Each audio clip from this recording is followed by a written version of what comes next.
एक बार फिर से आपका स्वागत है एसपी शुक्ला एजुकेट परिवार में। मैं डॉक्टर अमित वत्स सामाजिक विज्ञान के सेगमेंट हिस्ट्री के साथ आपके साथ उपलब्ध हूँ। जैसे हमने पहली क्लासेस ली आपको एक मॉडल प्रश्न क्लास के रूप में एंशिएंट हिस्ट्री का, जिसमें हमने प्रागैतिहास को आपको बताया। आज उसी तरीके से एक कॉन्सेप्ट क्लास को लेके हम आए हैं, क्योंकि हिस्ट्री में देखिए ज़्यादातर जो है आप वन लाइनर पढ़ने की कोशिश करते हैं, इसलिए समस्या होती है। आप कॉन्सेप्ट को पढ़िए, चीज़ों को समझिए, फिर उसमें से आप जो है तथ्यों की तरफ पढ़िए तो आसानी के साथ चीज़ें समझ। तो मॉडर्न हिस्ट्री का बहुत ही चर्चित और बहुत ही रुचिकर और बहुत ही क्रांतिकारी परिवर्तन करने वाला जो टॉपिक है वो है सामाजिक सुधार आंदोलनों की चर्चा करते हैं। आज हम सामाजिक सुधार आंदोलनों की चर्चा करेंगे, लेकिन सामाजिक सुधार आंदोलन जब हम चर्चा करते हैं तो हम यूरोप के पुनर्जागरण से जाते हैं और भारत में पुनर्जागरण की जो बात होती है वहीं सामाजिक सुधार आंदोलन की हम चर्चा करते हैं। तो भारत में हम नवजागरण के नाम से उसको जानते हैं।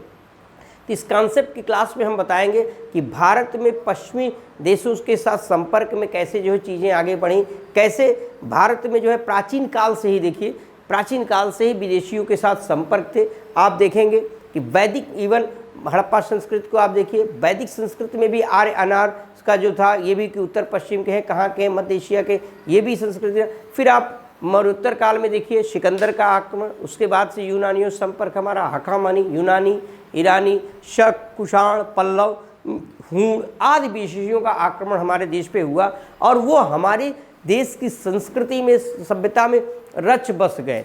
अब आप ढूंढने पे नहीं पाएंगे कौन शक है, कौन कुषाण है, कौन पारसी, कौन ये है, सब यहाँ की संस्कृति में मिल गए और यहाँ के कल्चर को एडॉप्ट कर लिया।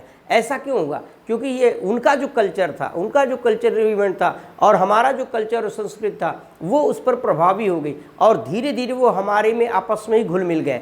इसी तरीके से जब मुग़ल काल आया तो मुग़ल काल में एक नई संस्कृति आई, मुग़ल काल में एक नई संस्कृति आई, नया धर्म आया और नया कल्चर, वर्क कल्चर लेके आए। देखिए मुग़लों का, जहाँ मुग़ल वंश की इस्लाम का उदय हुआ था, उस क्षेत्र की भौगोलिक दशा को अगर आप देखिए तो वहाँ जल का अभाव, उपजाऊ भूमि का अभाव, तो जस्ट वहाँ की ऐसी प्रवृत्तियाँ होंगी। तो इस तरीके से मूर्ति पूजा, ये सब चीज़ों का अभाव, वास्तुकला का अभाव, ये सब चीज़ों के कारण, व्यापारी के सब कारण इस्लाम जब हमारे यहाँ आया तो एक नया वर्क कल्चर आया। लेकिन इस्लाम भी हमारे वर्क कल्चर को पूरी तरीके से रिप्लेस नहीं कर पाया और न ही अपने वर्क कल्चर को पूरी तरीके से स्थापित कर पाया। तो यहाँ एक नई संस्कृति का विकास हुआ, हिंदवी संस्कृति जिसको कहते हैं। आजकल कुछ इस पर चर्चाएं, विवाद की भी बात होती है, लेकिन ओवरऑल एक कंप्यूटर की दृष्टि से हमको इसको स्वीकार करना है कि हमने एक इंडो इस्लामिक कल्चर का व्यवस्था किया, इंडो इस्लामिक कल्चर। तो ये दोनों संस्कृतियों में देखिए या दोनों कालों में अगर आप देखें तो प्राचीन काल और मध्यकाल दोनों में जो विदेशी आए वो कहीं न कहीं हम में रच बस गए, वो हमारे ही होकर रह गए। हमने उनको स्वीकार कर लिया, हमने उनको अपना बना लिया, उन्होंने हमको अपना बना लिया।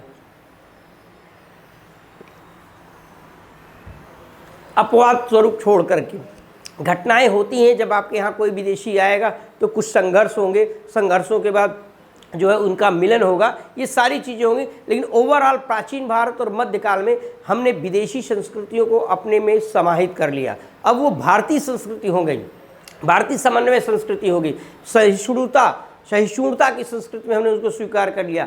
हम क्या है, वसुधैव कुटुंबकम की अवधारणा से हम चलते थे। भारतीय संस्कृति की जो विशेषता है वसुधैव कुटुंबकम, पूरा विश्व ही एक कुटुंब है, एक परिवार की अवधारणा से हम चलते हैं, तो उसी तरीके से उनको स्वीकार कर लिया। लेकिन जब 14वीं शताब्दी में यूरोप में पुनर्जागरण हुआ और यूरोप में पुनर्जागरण जब हुआ तो दो चीज़ें उसमें, एक देखिए प्राचीन काल और मध्यकाल, यहाँ तक जो है धर्मतंत्र का शासन था। पूरे विश्व में धर्म आधारित शासन की व्यवस्थाएं थी, धर्मतंत्र हावी था और धर्मतंत्र का प्रभाव, उसके बाद मध्यकाल में सामंतवाद का तंत्र हावी था, सामंतवादी विशेषताओं का, धर्म के साथ सामंत का था। तो ये यूरोप में भी ये चीज़ें थी और यूरोप में 14वीं शताब्दी के आसपास वैज्ञानिक आविष्कार हुए। पुनर्जागरण के द्वारा ज्ञान और बुद्धि का बल दिया जाने लगा, तर्कणा पर बल दिया जाने लगा, वैज्ञानिक शोध पर बल दिया जाने लगा, नवीन आविष्कार होने लगे, जैसे आपका लेखन की कला का ज्ञान, मुद्रण की कला का ज्ञान, उसी तरीके से ये सिंचाई के यंत्रों का ज्ञान हो गया, भाप के इंजन का आविष्कार हो गया। इस तरीके से जो परिवर्तन हुआ, इन परिवर्तनों ने जो है तार्किकता पर बल दिया, बौद्धिकता पर बल दिया। तो प्राचीन जो शासन की पद्धति थी, उस शासन की पद्धति पर हमने तर्क वितर्क करना शुरू किया। धर्म पर हमने तर्क किया, हमने विज्ञान पर तर्क किया, जो परंपराएं चल रही थी, रुचियाँ कुरीतियाँ थी, उन पर तर्क किया। तो एक पुनर्जागरण हुआ, फिर से जागना मतलब शाब्दिक अर्थ फिर से जागना। लेकिन फिर से जागने का मतलब किसी बात को, किसी धार्मिक प्रवृत्ति, किसी सामाजिक कल्चर को हम बिना बुद्धि विवेक तर्क के माने या उस पर विचार किए हुए किसी की बात को हूबहू स्वीकार नहीं करते थे। हम अपनी बुद्धि से, विवेक से उसकी विश्लेषण करने के बाद उस पर विश्वास करते थे। यह युग जब आया तो धर्म का शासन समाप्त हुआ, राजाओं का शासन कमज़ोर हुआ और नवीन एक वर्ग पैदा हुआ भारत में। फिर उसी तरीके से कृषि की ये सब विश्व में व्यवस्था हुई। तो पुनर्जागरण 14वीं से 16वीं शताब्दी तक चला और 16वीं शताब्दी के बाद देखेंगे आप तो पहले आप देखिए वैश्विक परिदृश्य में परिवर्तन क्या हुआ। कृषि क्रांति हुई, कृषि क्रांति ने जो है वाणिज्यिक क्रांति को जन्म दिया, वाणिज्यिक क्रांति, कृषि क्रांति, फिर उसके बाद जो है औद्योगिक क्रांति। इन तीन क्रांतियों ने पूरे विश्व को परिवर्तित किया और तीनों क्रांतियों के आधार में क्या रहा, पुनर्जागरण रहा, विज्ञान और प्रबोधन काल रहा। इनकी के बाद जो परिवर्तन हुआ तो विश्व में एक सामाजिक व्यापारिक व्यवस्था जो बनी कि यूरोप के जो है व्यापारी, यूरोप के देश अपने व्यापार वाणिज्य को बढ़ावा देने के लिए विदेशों में अपना प्रसार करने लगे, जिसके द्वारा विदेशों में जब प्रसार करने लगे तो वहाँ साम्राज्यवादिता का एक नया कॉन्सेप्ट आया, नए तरीके की साम्राज्यवादिता आई। और उसी साम्राज्यवादिता के क्रम में जब यूरोपी पुर्तगाली, डच, फ्रांस, अंग्रेज ये सब हमारे यहाँ आए तो उसमें अंग्रेज़ों ने हमारे ऊपर विजय प्राप्त की, हमारे ऊपर शासन किया। और अंग्रेज़ों ने जब शासन प्राप्त किया तो हमारे यहाँ की जो पुरानी शासन पद्धति थी, पुरानी आर्थिक प्रणाली थी, जो पुरानी न्याय की पद्धति थी, पुरानी जो शैक्षणिक पद्धति थी, पुराने जो सामाजिक व्यवहार थे, उन सब पर उसने प्रहार किया और बेसिकली शिक्षा पर और हमारी धार्मिक गतिविधियों पर प्रहार किया। और इसके कारण उस अंग्रेज़ों के वर्क कल्चर के कारण, प्रहार के कारण हमारे यहाँ भी इन कुरीतियों के प्रति नया वर्ग तैयार हुआ, जिसने इस पर धीरे धीरे तर्कना, बौद्धिकता, ज्ञान, विज्ञान के द्वारा सोचना शुरू किया। वही इसका चैप्टर की पूरी थीम है जितनी हमने आपकी चर्चा की। इसी के आधार पर भारत में पुनर्जागरण हुआ जो 14वीं 16वीं में, और भारत में 18वीं 19वीं शताब्दी के प्रथम दशक से इसकी शुरुआत होती है, जिसमें राम मोहन राय, दयानंद सरस्वती, ज्योतिबा फूले, पेरियार, उसके बाद मुस्लिम धार्मिक सुधार आंदोलन में देवबंद, अलीगढ़ का आंदोलन, फिर आप पारसी धर्म सुधार आंदोलन को देखेंगे, सिख धर्म सुधार को आंदोलन को देखेंगे। ये 4-5 प्रमुख धर्म सुधार आंदोलन रहे जिसमें सभी वर्गों को जरूरत है। तो हम यहाँ पहली क्लास जो है हमारी इस चैप्टर की आज संक्षिप्त की क्लास है, कॉन्सेप्ट की बात करेंगे और इसी क्लास में आगे आपको बताएंगे कि यहाँ से प्रश्न की प्रकृति कैसे होती है। तो कॉन्सेप्ट में हमने कहा कि आप सीधे टॉपिक पर आते हैं, ये हमने पृष्ठभूमि बताई किस टॉपिक को हम क्यों लेकर के आए। जैसे जब इतनी चीज़ों को आप जान जाएंगे, इतना आप सोच ले जाएंगे, तो जब आपके कथन कारण के प्रश्न आएंगे, जब आपके विश्लेषण के प्रश्न आते हैं कि कथन 1 सही है, कथन 2 सही है, कथन 3 सही है, तो ये चीज़ें आप आसानी से कर ले जाएंगे। और जब ये चीज़ें कर ले जाएंगे तो उसके बाद इस पूरे चैप्टर में सिर्फ आपको ये पता है कि कौन से विचारक लीक से हट करके सोचते थे, उसमें अंतर पकड़ना है। जैसे देखिए बहुतायत सभी विचारकों में सब ने मूर्ति पूजा का खंडन किया, सब ने रूढ़िवादिता का खंडन किया, सब ने जातिवाद का खंडन किया। तो समर्थन किसने मूर्ति पूजा का? 2 लोगों ने समर्थन किया। आपको उन्हीं दोनों लोगों का नाम याद रखना है। ठीक, आज चर्चा करते शुरुआत करते हैं कि भारत में सामाजिक धार्मिक सुधार आंदोलनों के उत्तरदायी कारणों की चर्चा करते हैं, मतलब कौन से कारण उत्तरदायी रहे। ये कॉन्सेप्ट है, जब आप कॉन्सेप्ट को क्लियर कर लेंगे तब जाकर के वन लाइनर या तथ्यों को पढ़ना और विश्लेषण करना आपके लिए आसान हो जाएगा। कह रहा है कि कौन से कारण की बात कर रहा है कि कौन से कारण जो है जिम्मेदार रहे भारत में किसके सामाजिक सुधार आंदोलनों के लिए कौन से कारण जिम्मेदार रहे। तो कह रहा है पश्चिमी सभ्यता से संपर्क, पश्चिमी सभ्यता से संपर्क। देखिए प्राचीन काल से ही भारत का रोम के साथ व्यापारिक संबंध था, दक्षिण पूर्व एशिया के साथ व्यापारिक संबंध था, मुस्लिम आक्रमण के कारण जो अरब देशों से संपर्क हमारा हुआ। तो जब आप कहीं जाते हैं तो अपनी कल्चर और संस्कृति को अपने साथ लेके जाते हैं, और जहाँ रहते हैं वहाँ की कल्चर और संस्कृति को अपने साथ लेकर के आते हैं। तो दोनों में जो अच्छा लगता है उसको हम स्वीकार करते हैं, जो आपके लिए। तो जब भारत में जो है, जब विदेशी व्यापारी आए, अंग्रेजों का शासन स्थापित हो गया, तो वहाँ के वर्क कल्चर से हम लोग प्रभावित होना शुरू हुए और जो नई शिक्षा पद्धति की शुरुआत हुई उस नई शिक्षा को ग्रहण करने के लिए लोग विदेश गए, तो वहाँ के भी वर्क कल्चर से प्रभावित हुए। तो पश्चिमी सभ्यता से संपर्क के पश्चात जो है भारत में एक नई बौद्धिक और वैज्ञानिक प्रगति ने समाज को प्रभावित किया। यही बात मैंने पहले ही बताया कि पश्चिमी सभ्यता से संपर्क ने हमारे देश के लोगों के में बौद्धिकता और वैज्ञानिकता पर बल देने लगे। तो समाज जो गतिशील नहीं थे वो गतिशील, तो इसमें क्या हम भारत की सभ्यता संस्कृति, तो हमने क्या किया, तो जो हमारे यहाँ जो क्या था धर्म प्रवृत्ति या सामाजिक व्यवस्था में क्या था, रूढ़िवादिता थी। जो नए पढ़े लिखे लोग आए उन्होंने उस पर तर्क करना शुरू किया, वितर्क करना शुरू किया, क्योंकि ईसाई धर्मों का देखिए वो धर्मांतरण करिए, सारी चीज़ें कॉन्सेप्ट एक ही है, बस टॉपिक अलग अलग बिंदु पे हम दे रहे हैं ताकि आप उस ईसाई धर्मांतरण की बात, जाति प्रथा की बात, उच्च कुलीन वर्ग की बात, शासन प्रशासन में सिर्फ कुलीनों का वर्चस्व था, बाकी सामान्य वर्ग से मतलब नहीं था, सामान्य वर्ग के लिए शिक्षा रही थी। इन सब के कारण समाज पूरी तरीके से गतिविहीन हो गया था, कोई मतलब उसको नहीं, उसमें प्रगतिशीलता ही नहीं। लेकिन जब पश्चिमी सभ्यता का संपर्क हुआ तो हमारे यहाँ के बहुत से लोग उससे प्रभावित होकर उस पर सोचना शुरू किए, और जब सोचना शुरू किए तो उन्होंने को लगा कि हमारे धर्म में ये कमी है, हमारे जो है सामाजिक व्यवस्था में ये कमी है, वैज्ञानिक के आधार पर नहीं है, ये रूढ़िवादिता है, ये एक विशेष खास वर्ग को लाभ देने के लिए है। तो हमने उस पर क्या किया, सुधार करने की बात की। तो जो पश्चिमी सभ्यता से हमारा संपर्क हुआ तो हम भारत की सभ्यता और संस्कृति को श्रेष्ठ बनाने के लिए, पाश्चात्य सभ्यता संस्कृति से श्रेष्ठ बनाने के लिए अपने अंदर सुधार करने की कोशिश की थी। इस कारण से जो है पहला जो है सामाजिक सुधार आंदोलनों के बिंदुओं में आएगा। ये देखिए, अगर आप ग्रेजुएशन की परीक्षा इस तरह से आपको लिखने में भी ये कॉन्सेप्ट काम करेगा, और वन लाइनर यहाँ परीक्षा पूछी जाती है, उसमें भी कथन कारण या सुमेर वाले प्रश्नों में भी आता है कि भारतीय संस्कृति को श्रेष्ठ करने के लिए पाश्चात्य सभ्यता संस्कृति के आधार पर हमने किस पर बल दिया, बौद्धिकता पर और वैज्ञानिकता पर। और ये कैसे हुआ, जब हमारा संपर्क पाश्चात्य सभ्यता के लोगों के साथ हुआ। ठीक, फिर नेक्स्ट जब हम कहते हैं अंग्रेजी शिक्षा का प्रभाव, अंग्रेजी शिक्षा को भी इसी में जोड़ लीजिए। अंग्रेजी शिक्षा के जब हम प्रभाव की बात करते हैं तो अंग्रेजी शिक्षा में जो पढ़ा लिखा नया वर्ग था, नहीं तो हमारे यहाँ देखिए प्राचीन काल मध्यकाल में शिक्षा की कोई व्यवस्था नहीं थी, राज्य की तरफ से, सरकार की तरफ से कोई व्यवस्था नहीं की जाए, शासन प्रशासन की तरफ से नहीं, तो स्थानीय स्तर पर महाजन, सेठ, मकतब, मौलवी ये शिक्षा व्यवस्था करते थे, और ज़्यादातर शिक्षा धार्मिक थी। लेकिन अब जो है नई जो पद्धति आई, अंग्रेज आए, उन्होंने धर्म को आधार पर शिक्षा नहीं, उन्होंने क्या व्यवसाय को शिक्षा का आधार बनाया, नैतिकता, यूरोप में पुनर्जागरण ने धर्म के आधार पर उदारवाद, व्यक्तिवाद, स्वतंत्रता, समानता, बंधुत्व, इन सब की भावना को रखा, ये शिक्षा के विषय हो गए। विज्ञान के शिक्षा का विषय हो गया, कैसे हम अचीव, इस चीज़ों ने क्या किया, एक नए वर्ग का उदय किया, आगे हम आपको बताएंगे, जो मध्यम वर्ग कहा जाता है। तो पाश्चात्य शिक्षा संस्कृति के प्रभाव ने भी हमको बताया कि कैसे हम चीज़ों को बदल सकते हैं, इसलिए इसका भी प्रभाव भारत में जो है सामाजिक व्यवस्था के उदय के कारणों में रहा। नए सामाजिक वर्ग के जब हम उदय की बात करेंगे तो नया सामाजिक वर्ग भी उदय हुआ। नया सामाजिक वर्ग उदय कैसे हुआ, देखिए वही जो पढ़ा लिखा वर्ग था, वो नया सामाजिक वर्ग हो गया।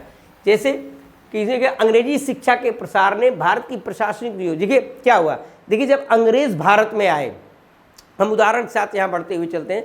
अंग्रेज जब भारत में आए तो उन्होंने यहाँ की कृषि व्यवस्था को परिवर्तित किया। देखिए हम संक्षेप में चर्चा करते हैं, कृषि व्यवस्था हमारे यहाँ क्या थी, कृषि व्यवस्था हमारे यहाँ खाद्यान्न आधारित कृषि व्यवस्था थी। हम अपनी पेट को भरने के लिए खाद्यान्न को उत्पादित करते थे, गेहूँ, जौ, चावल, दाल ये सब उत्पादित करते थे, और जितना साल भर के खाने का अनाज रखते थे। तो लगान की व्यवस्था प्राचीन काल मध्यकाल सब में रही, राजा एक हिस्सा ले लेता था, ये सब आप जानते हैं, उसमें चर्चा करेंगे।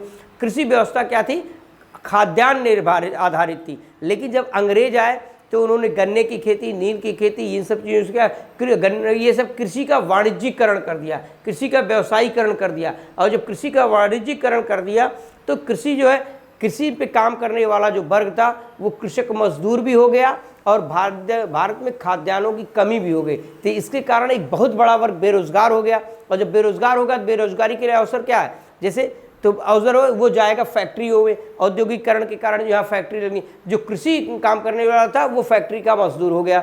उसी तरीके से अगर आप विचार करें दूसरे पहलू पे, तो प्रशासनिक अधिकारियों में पहले राजा रजवाड़ा थे, मंत्री थे, 4 लोग ही, कुलीन वर्ग ही शासन करता था और बाकी लोग नहीं। लेकिन अब जो नई व्यवस्था आई प्रशासनिक, उसमें डीएम, आज का जो डीएम है उसमें आईसीएस परीक्षा हुई, पुलिस कप्तान हो गए, थाना हो गया, दरोगा हो गया, बाबू हो गए, क्लर्क हो गए। तो एक बाबू वर्ग नया तैयार हुआ और बाबू वर्ग कागज पद्धति, फिर न्याय की पद्धति हमारे यहाँ मौखिक थी। राजा जो कहता नहीं, आपने आप बाहुबली फिल्म देखा हो, उसने कहती मेरा वचन ही शास्त्र है और मेरा न्याय ही न्याय है, उस तरीके की पद्धति थी। मेरा वचन, बाहुबली में आपने देखा होगा जो बाहुबली की माता जी थी, मेरा वचन ही शास्त्र है। तो कहने का मतलब कि न्याय पद्धति में भी कोई उस तरीके की चीज़ें नहीं थी, लिखित संविधान नहीं था, लिखित न्याय था।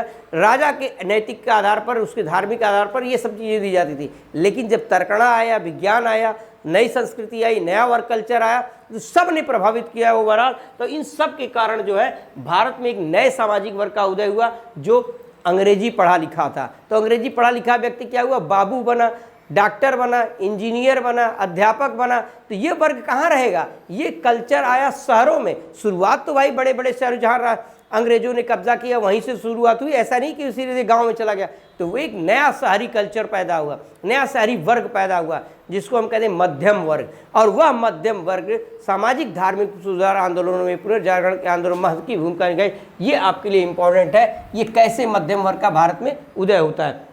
और इस मध्यम वर्ग ने क्या किया, शहरों में जब आप रहते हैं, आज भी अगर आप देखिए लास्ट में रहते हैं आप, तो बगल में किस जाति का लड़का है ये आप नहीं पूछते, बगल में कौन सी जो है जाति के लड़के हैं, कौन सा उनका इकोनॉमिक्स से, ये सब नहीं। आप बगल में अध्यापक को पा जाएंगे, उनके बगल में इंजीनियर पा जाएंगे, उनके बगल में व्यवसायी पा जाएंगे। तो इनकी जात क्या हो गई, इनकी जात इनके वर्क कल्चर से हो गई।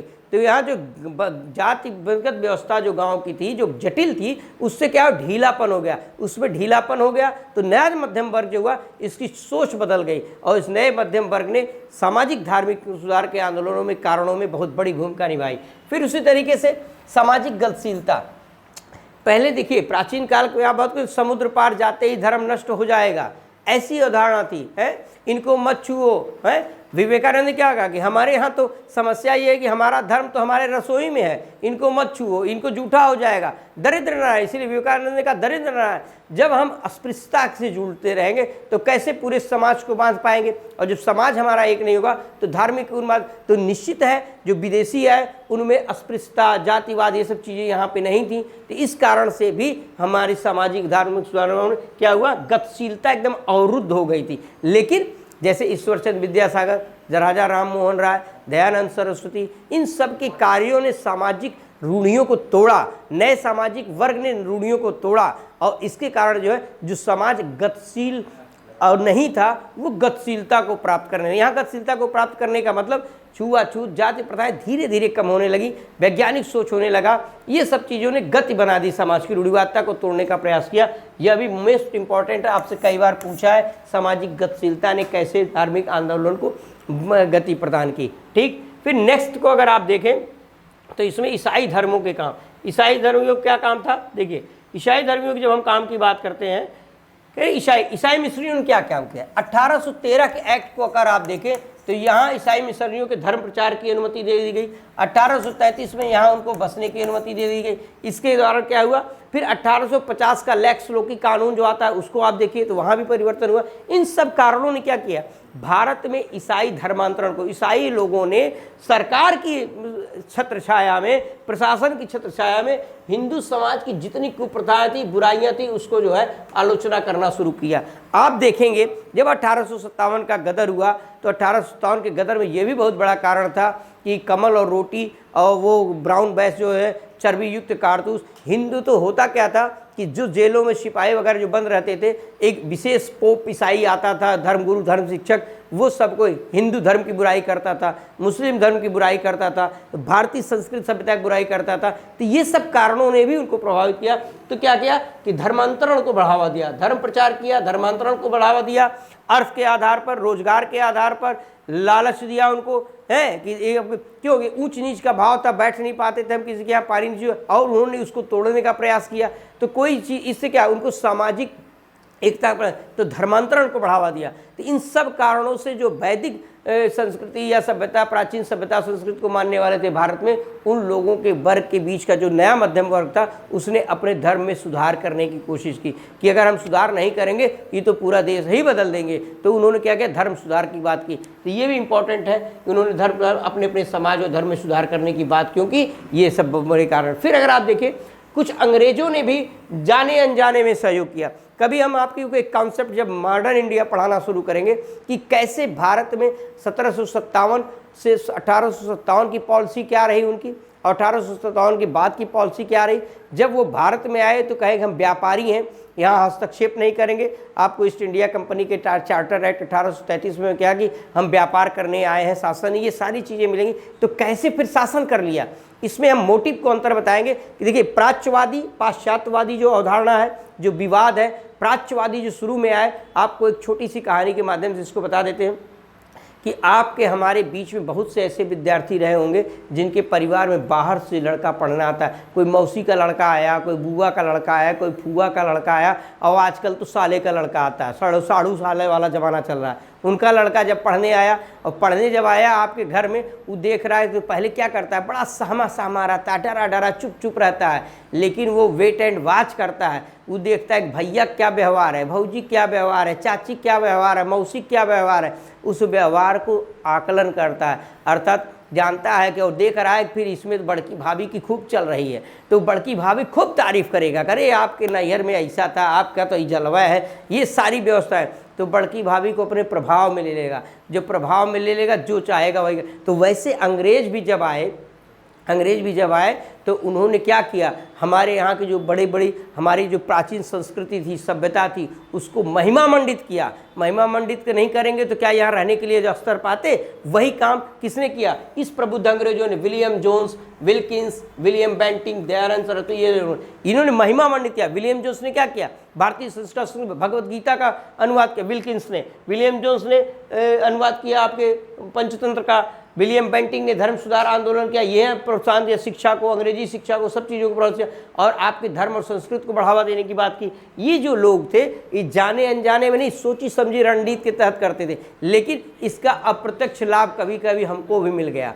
जैसे अगर आप बनारस जाइए, आगरा जाइए, जोधपुर जाइए, जम्मू कश्मीर जाइए, रामेश्वरम जाइए, तो वहाँ विदेशी पर्यटक बहुत आते हैं, और पढ़ा लिखा व्यक्ति तो अंग्रेजी में बात कर सकता है, लेकिन वहाँ रिक्शा वाले भी बोलते हैं हाउ मेनी रुपीज़, तो कहता है 20 रुपीज़, फलाने इतना। तो वो क्या, वो सीख लिया परिवेश से कि जानता है कि इनको इतनी ज़रूरत है, 20 रुपीज़ बोलेंगे तो समझ जाएगा कि अंग्रेजी जानता है, पहुँचा देगा, कहाँ जाना, रेड फोर्ट। वही बात है, जाने अनजाने में पाश्चात्य संस्कृत के विचारकों ने प्रारंभ में, हम आपको इसको डिटेल चर्चा करेंगे जब हमारी क्लास रहेगी, जो टॉपिक वाइज जब आएंगे। अभी हम सिर्फ आपको कॉन्सेप्ट बताने की कोशिश कर रहे हैं कि प्राच्य पाश्चात्य दोनों सोची समझी रणनीति से, बेंथम और मिल के ज़माने की ये सोची समझी रणनीति कि हमने पहले उनको उपयोगी बनाया, उसके बाद में कहा कि ये फिर जब 1757 के बाद वाली कहानी धीरे धीरे हमने कब्जा करना शुरू किया, तो साम्राज्यवादी जो गवर्नर आए, उन्होंने कहा कि आपकी जो प्राचीन संस्कृति, जैसे जब हमने बताया ना बड़ी भाभी का जलवा है, तो बाद में कुछ दिन बाद जब वो लड़का जो छोटा था आया था,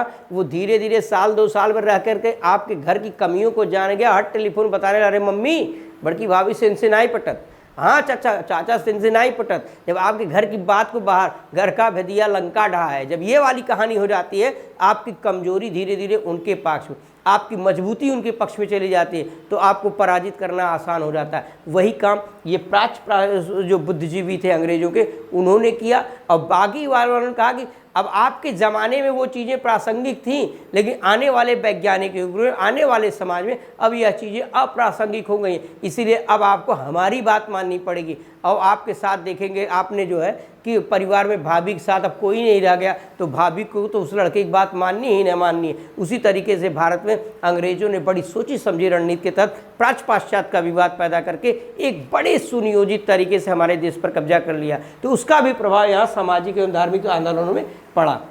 फिर अब ये देखिए, पहले पढ़ा लिखा वर्ग नहीं था। आज जैसे आज के 10 साल पहले जब फेसबुक व्हाट्सअप नहीं था, अखबार कम थे, हमको खबरें 3 दिन बाद मिलती थी। अब हम यहाँ लाइव कर रहे हैं, खबरें मिल रही हैं आपको। उसी तरीके से जब पढ़ा लिखा व्यक्ति नहीं था तो पंडित जी जो कह दे, जो जजमान वही धर्म होता था, जो मौलवी साहब कह दे वही धर्म होता था। जैसे चाहे तैसे गाय की पूंछ पकड़ा के मोक्ष पकड़वा दें, और चाहे तो जो है दक्षिणा के लेवल से जो मोक्ष का वो था। आप धार्मिक सुधार आंदोलन में मार्टिन लूथर किंग के 95 लेटर्स, वो यही कहता था कि भैया स्वर्ग में भी अलग अलग 5 स्टार होटल की चर्चा सुने तो पता चल 5 स्टार होटल या रेलवे की बर्थ देखा है तो एसी बर्थ में भी 3 कैटेगरी है। एक में कूपा वाला रहता है, बंद रही है, और एक में रहता है 4-6 लोग रहेंगे चदरा, और एक में रहेगा फिर जनरल स्लीपर वाला, एक रहेगा जनरल वाला। वो किस आधार पर है? इकोनॉमी के आधार पर कि किसका टिकट का इतना है। वैसे ही लोग पैसा लेकर कहते थे कि अगर 5,000 रुपया पूजा कराएंगे जजमान तो आपको स्वर्ग में जो इंद्र भगवान के बगल वाला जो कमरा खाली है, अभी खाली है, उसमें जगह मिलेगी। अगर 500 वाला कराएंगे तो आपको जमराज के बगल वाला कमरा मिलेगा। ऐसी धारणाओं को भर दिया था। कारण क्या था कि वेद में क्या लिखा है, पुराण में क्या लिखा है, ये हमको मालूम नहीं। संस्कृत में सब था, संस्कृत पढ़ते वही थे, और शिक्षा किसी के लिए जरूरी नहीं थी। लेकिन जब पाश्चात्य संस्कृत सभ्यता और शिक्षा का प्रभाव बढ़ा तो हमने जाना कि वेदों में क्या लिखा है। वेदों का अनुवाद हुआ, भारतीय संस्कृतियों का अनुवाद हुआ, धर्म ग्रंथों का अनुवाद हुआ, और समाचार पत्रों का उदय हो गया, मुद्रणालय हो गया। तो ये चीज़ें धीरे धीरे सब लोग जानने लगे, सोचने लगे। तो धीरे धीरे सामाजिक धार्मिक आंदोलनों में तार्किकता और बौद्धिकता बढ़ी, लोग तर्क वितर्क पढ़ने लगे। यह भी आपके सामाजिक सुधार आंदोलनों के लिए बड़ी भूमिका निभाई। फिर कह रहा है कि आगे अगर इसमें देखिए कि सुधारकों के प्रयास की जब हम बात करते हैं 19वीं सदी में क्या क्या भारतीयों ने हमने क्या कहा कि आत्मनिरीक्षण करना शुरू किया, और उसी आत्मनिरीक्षण के कारण यहाँ भारत में फिर औद्योगिक क्रांति। हमने क्या बताया शुरुआत में ही कॉन्सेप्ट बताया कि यूरोप में जब औद्योगिक क्रांति ने, कृषि क्रांति, वाणिज्यिक क्रांति और औद्योगिक क्रांति के बाद और पुनर्जागरण प्रबोधन के कारण ये सब हुआ, तो वहाँ से चीज़ें अपने सामान को बेचने के लिए यूरोप में तो भाई सभी लोग कब्जा कर लिए थे। मान लीजिए उदाहरण के रूप में कि इलाहाबाद है, और इलाहाबाद के जो है मार्केट में आपको अमरूद इलाहाबाद का फेमस है, लेकिन इतना अमरूद यहाँ पैदा होने लगा कि इलाहाबाद में खपत नहीं हो पा रही। तो आप प्रतापगढ़ लेके जाएंगे, आप लखनऊ लेके जाएंगे, आप कौशाम्बी लेके जाएंगे, फतेहपुर लेके जाएंगे, लेकिन पैदावार बढ़ती चली जा रही तो आपको उत्तर प्रदेश के बाहर जाना पड़ेगा, और पैदावार बढ़ेगी तो आपको भारत के बाहर जाना पड़ेगा, पूरे राज्यों में। तो उसी तरीके से जब वहाँ, और उससे मार्केट में कब्जा 3-4 लोगों का है, और सब अपने अपने क्षेत्र को बढ़ा रहे हैं। तो उसी तरीके से जब औद्योगिक क्रांति ने उत्पादन को बढ़ा दिया तो साम्राज्य बाजार की खोज में ऊपर हमारा नया साम्राज्यवादी जो दृष्टिकोण आया, तो उसने क्या किया, लोगों को बढ़ा, अर्थात औद्योगिक क्रांति ने भी पुनर्जागरण में या भारत में सामाजिक दुराचार आंदोलनों के लिए प्रेरणा का काम किया। ठीक इसी तरीके से देखिए 2 बातें यहाँ हम आपको बताएंगे। ये सामाजिक सुधार आंदोलन में 2 शब्द हम आपको यहाँ दिखा रहे हैं। 2 शब्द क्या है, वो 2 शब्द पर ध्यान रखिए। इसमें कह रहा है कि एक हम यहाँ कह रहे हैं लिखा है सुधार, एक कह रहे हैं पुनरुत्थान। सुधार और पुनरुत्थान, देखिए एकदम सिंपल तरीके से इसको समझिए। सुधार का मतलब होता है अपने अंदर सुधार करना, सुधार का मतलब होता है अपने अंदर सुधार करना। लेकिन सुधार कैसा, यहाँ कह रहा है कि उपनिवेश शासन ने बताया भारत की जो है मान्यताएं एवं संस्थाएं वर्तमान में अप्रचलित और अप्रासंगिक, इनमें सुधार की आवश्यकता है। जैसे सामाजिक व्यवस्था, हमने इसीलिए 2 उदाहरण भी यहाँ रख दिए हैं, सती प्रथा, बाल विवाह। भारत में बाल विवाह और सती प्रथा 2 जघन्य जो है अपराध रूढ़िवादिता थी। इसमें सुधार हमको जरूरत, हमने सती प्रथा को समाप्त करने के लिए कानून बनाया, बाल विवाह को समाप्त करने। लेकिन आज भी राजस्थान में बाल विवाह के प्रचलन है, क्योंकि सामाजिक रूप से अभी उतनी जागरूकता नहीं। तो सुधार किसमें है, हमारे अपने अंदर जो कमियां हैं उसमें हम सुधार करेंगे, उसको रीतियों को बदल देंगे, परिवर्तन कर देंगे उसमें। तो सुधारवादी में जैसे कौन से लोग रहे, सुधारवादी में एकदम नवीन विचारधारा वाले राम मोहन राय, ये राम मोहन राय रहे, विवेकानंद रहे, आपको ये सब लोगों ने क्या किया, सुधार को बल दिया और अंग्रेजी संस्कृत शिक्षा को प्रभावी बनाने की कोशिश की, भारत की रूढ़ियों और परंपराओं को समाप्त करने की कोशिश की, और जो उसमें कमियां थी उसको दूर करने का काम किया। लेकिन एक ऐसा वर्ग है कि जैसे आज भी बहुत लोग कहते हैं कि अरे हमारे दादा के ज़माने में ये था, अरे दादा के ज़माने में था, आपके ज़माने में क्या है। तो दादा के ज़माने को फिर से लाने के लिए जब हम प्रयास करते हैं तो उसको कहते हैं पुनरुत्थान, कि हम उस ज़माने में जलवा हमारा कायम था, और आज जलवा डिम हो गया, लेकिन हम जलवा को फिर से कायम करेंगे, तो इसको कहते हैं पुनरुत्थान। तो इसमें 2 नाम हम आपको लेंगे। एक जो है वहाबी आंदोलन, एक आर्य समाज। देखिए आर्य समाज ने क्या किया, हिंदू धर्म की, हिंदू संस्कृतियों की जो व्यवस्थाएं थी, सामाजिक व्यवस्थाएं, कहा कि वेदों की ओर लौटो। इनका नारा क्या था? वेदों की ओर लौटो। कहा, इन्होंने अपने सुधार को कहा कि वो हमारा स्वर्णिम काल था। हम तो आज भाई 16वीं शताब्दी में आसपास जो है राइट बंधुओं ने आविष्कार किया वायुयान का। हम तो रामायण के समय पुष्पक विमान की बात कर रहे थे। आज ये लोग कह रहे हैं कि हमने बम बनाया, परमाणु बम बनाया, जैविक हथियार फलाने। और उस समय तो रामायण महाभारत में आप देखिए ब्रह्मास्त्र की बात होती है, ब्रह्मास्त्र की बात होती है कि वो तो हमने तभी बना दिया था। वहाँ तीर के द्वारा, जैविक हथियार के द्वारा चीज़ों को देखिए किस तरीके से डिस्ट्रॉय करते थे। कह रहे कि हमारा जो प्राचीन समय था वह स्वर्ण काल था, और अब आपकी वजह से ये समस्या होगी, हम उस स्वर्ण काल को फिर से पाएंगे। तो ऐसे लोगों को अमूमन रूढ़िवादी भी करार दिया जा रहा है, क्योंकि भारत में इतिहास लेखन को समझना बहुत जरूरी। इतिहास लेखन की समस्याएं यहाँ पे आती हैं। तो आर्य समाज वही चाहता था। उसी तरीके से वहाबी आंदोलन इस्लाम में ही आस्था रखता है, इस्लाम की कुरान की आयतों में विश्वास करता है कि कुरान में जो लिखा है सही है, हदीस में जो लिखा है सही है। तो कुरान को स्थापित करें, तो कुरान में सुधार करने की बात न करके कुरान के उस स्वर्णिम मान को, प्राचीन काल के ही मान को फिर से स्थापित करना चाह रहा था। तो दोनों में अंतर क्या है? एक अपनी कमियों में सुधार करना चाह रहा है, और एक अपने प्राचीन काल के स्वर्ण गौरव को प्राप्त करने के फिर उसी पद्धति को अपनाना चाह रहा है। तो एक को कहा गया सुधारवादी और दूसरे को कहा गया पुनरुत्थानवादी। ठीक, नेक्स्ट पेज प्रकार कैसे उन्होंने सुधार किया, इसको आप देखिए। तो कई प्रकार के सुधार उन्होंने किए। आंतरिक सुधार देखिए, पहले तो आंतरिक सुधार किया उन्होंने, सामाजिक व्यवस्था में अंदर अपने आंतरिक सुधार किया कि हमारे देश में, समाज में, प्रशासन में जो कमियां हैं, धर्म में जो कमियां हैं जाति, उसको हमने अंतर अपने देश के अंदर, अपने समाज के अंदर, अपनी जाति के अंदर इसको आंतरिक सुधार करने की कोशिश की। और कुछ जो है फिर कह रहा सांस्कृतिक एवं राजनीतिक समानता पर बल दिया। किस पर बल दिया? सांस्कृतिक और सामाजिक चेतना पर बल दिया। हमने क्या किया? ये सुधार किसमें? पुनर्जागरण की भावना को क्या है? ये आंतरिक सुधार, सामाजिक सुधार अंदर से किया। फिर हमने क्या किया? कानून के माध्यम से। जैसे इसमें आप देखें 1829 का आपका जो है सती प्रथा का कानून बना, उसी तरीके से 1843 का दास प्रथा का उन्मूलन का कानून बना। फिर आप देखेंगे कि 1813 में जो है शिक्षा पर जो कानून बना, फिर मैकाले की शिक्षा। इस तरीके कानून के माध्यम से हम सुधार करने की कोशिश करते थे। तो इसको हमने क्या किया? ये आंतरिक कानून, आंतरिक सुधार, कानून प्रतीकों के माध्यम से हमने समाज में आदर्श स्थापित किए। कुछ लोगों ने समाज में स्वयं के लिए प्रतीक साबित किया और उसमें परिवर्तन किया। जैसे केशव चंद्र सेन, दयानंद सरस्वती की बात करते हैं, ज्योतिबा फूले की बात करते हैं, इन्होंने खुद समाज में अपने लिए आदर्श स्थापित किया। इसमें ईश्वरचंद विद्यासागर की बात ज़्यादा इंपॉर्टेंट है, जिन्होंने स्वयं विधवा से साथ विवाह कर लिया था। तो ये सब चीज़ें क्या है? प्रतीकों के माध्यम से। फिर सामाजिक कार्यों के माध्यम से, जैसे सामाजिक कार्यों में ईश्वरचंद ने महिलाओं के लिए शिक्षा का व्यवस्था की, बाल विवाह दूर करने के लिए जो है स्थापित किया, जागरूक किया। उसके बाद अब डी.के. कर्वे, इन्होंने विधवा पुनर्विवाह की स्थापना की, विधवा की शिक्षा की बात की। अर्थात हमने सामाजिक कार्यों के कारण भी धार्मिक सुधार आंदोलन की बात की। ये सब सुधार करने के हमारे प्रयास रहे। फिर उसी तरीके से देखिए हमने प्राप्त क्या किया? हमने प्राप्त किया भारत में पुनर्जागरण की भावना को जगाने का प्रयास किया, और काफ़ी हद तक हम इसमें सफल भी रहे। फिर कह रहे हैं सांस्कृतिक और राजनीतिक और सामाजिक चेतना का हमने बीज बो दिया भारतीयों में। निश्चित है कि एक बड़ा वर्ग तो नहीं प्राप्त कर पाया, लेकिन छोटा सा अंश ही शहरी कल्चर के कारण, इस नई शिक्षा पद्धति के कारण, नए सामाजिक, आर्थिक और प्रशासनिक ढांचे के कारण हमने इसका प्रचार किया। महिला शिक्षा की हमने अभी बात करती, ईश्वरचंद, डी.के. कर्वे की बात की, रमाबाई स्वामी की बात की, ज्योतिबा फूले की पत्नी का भी जल्दी ही सावित्रीबाई फूले का जो है वो माना गया, जन्म मनाया गया। ये सब लोगों ने क्या किया?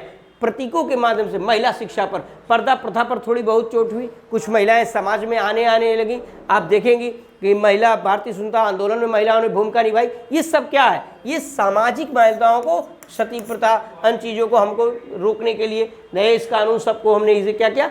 हमको आंतर मौका मिला। कैसा मौका मिला? भारत में महिलाओं के प्रति शिक्षा जो ये किसने किया? ये सब पुनर्जागरण और प्रबोधन के कारण हो रहा है। फिर आधुनिक भारत की नींव, अब आधुनिक भारत की नींव तो इन्हीं के आधार पर रखी गई।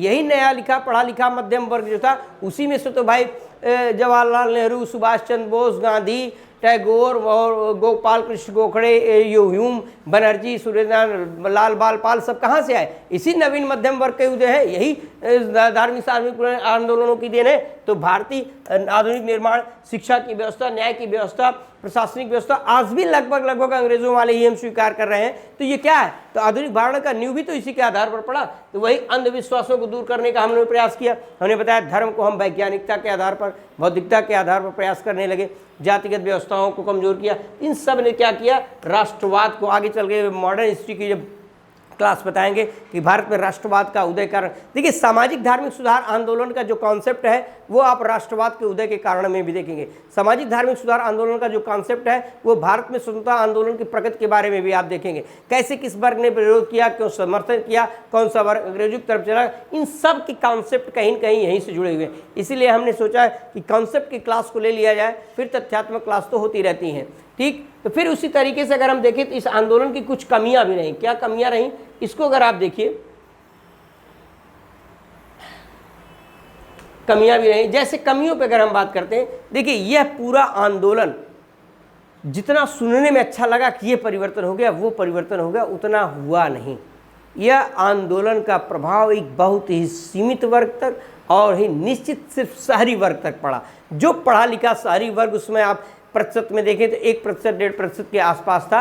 यह सामाजिक धार्मिक सुधार आंदोलन सिर्फ उन्हीं तक ही सीमित रहा। यह सामाजिक सुधार आंदोलन बहुत हद तक उन्हीं तक सीमित रहा, समाज शहरी वर्ग तक ही सीमित रहा। देखिए यहाँ से प्रश्न बनते हैं, जो हमने उपलब्धियाँ बताई, जो सीमाएं बताई, कमियां बताई, उसमें प्रश्न बनते हैं। हम आपको जब नेक्स्ट लेक्चर लेंगे इस कॉन्सेप्ट की क्लास का, तो हम इसमें आपको 10-12 प्रश्न कराएंगे और बताएंगे कि देखिए कॉन्सेप्ट से कैसे प्रश्न बनते हैं और कहाँ आप मिस करते हैं। खासकर जो नव प्रवेशी बच्चे हैं, जो बीएड या अब नई पहली बार टीजीटी देंगे या दूसरी बार होगा, वो कॉन्सेप्ट को मिस करते हैं। इसीलिए बड़ी मेहनत करने के बाद 12-12 घंटा पढ़ने के बाद भी सफल नहीं हो पा रहे, क्योंकि हिस्ट्री ऐसा विषय है बेटा, जब तक आप कॉन्सेप्ट को नहीं समझेंगे और उसमें होने वाले परिवर्तन को नहीं समझेंगे, उसकी निरंतरता को नहीं समझेंगे, आप हिस्ट्री में 20 घंटे पढ़िए, आप सफल नहीं हो पाएंगे। कल हमारी जो चाय पे चर्चा वाला कॉन्सेप्ट था वो गया है, उसमें हमने आपको बताया भी रणनीति में कैसे आपको पढ़ना है। उस वीडियो को देखिए, हमने बुकों वाला भी वीडियो आपको डाला हुआ है, उसको देखिए और अपनी तैयारी को धार दीजिए। तो कमियों की बात कर रहे थे, छुआछूत को दूर करने के प्रयास हमने कहा असफल रहा।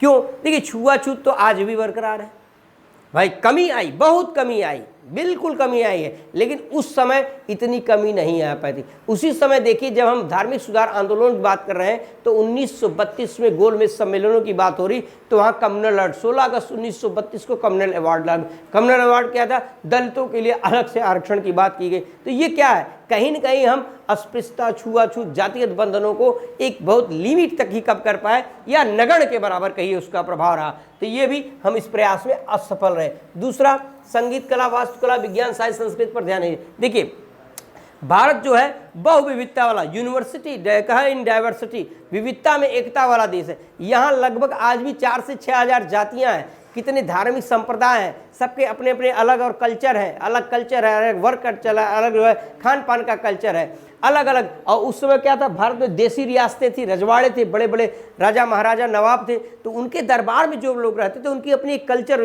वो भी इसमें योगदान करते। लेकिन हमने नेशनल मूवमेंट या पुनर्जागरण क्या किया, उनको एक साथ नहीं ला पाए, सब टुकड़ों में बिखरे रहे। तो ये भी बहुत बड़ी कमी रही हमारे सामाजिक सुधार आंदोलनों की, ज़्यादातर हमने इन लोगों को अपने साथ नहीं लोग जोड़ पाए, जिस कारण सामाजिक सुधार आंदोलन का ये मिलीजुली संस्कृति, हिंदवी संस्कृति, समन्वयिक संस्कृति, सहिष्णुता की संस्कृति, इस पर जो है हम प्रभावी नहीं हो पाए। फिर आगे हम बात करते हैं, सुधार ज़्यादातर धर्म विशेष और वर्ग विशेष तक ही सीमित रहा। हमने क्या बताया, एक विशेष धर्म में, जैसे जहाँ समस्या हुई, जैसे हिंदुओं का धर्मांतरण हो रहा था, तो हमने हिंदुओं के धर्म में थोड़ा सा सुधार देखने को मिला, और वो भी कुछ विशेष वर्गों में ही, जहाँ धर्मांतरण ज़्यादा होते तो हमने वहीं फोकस कर दिया।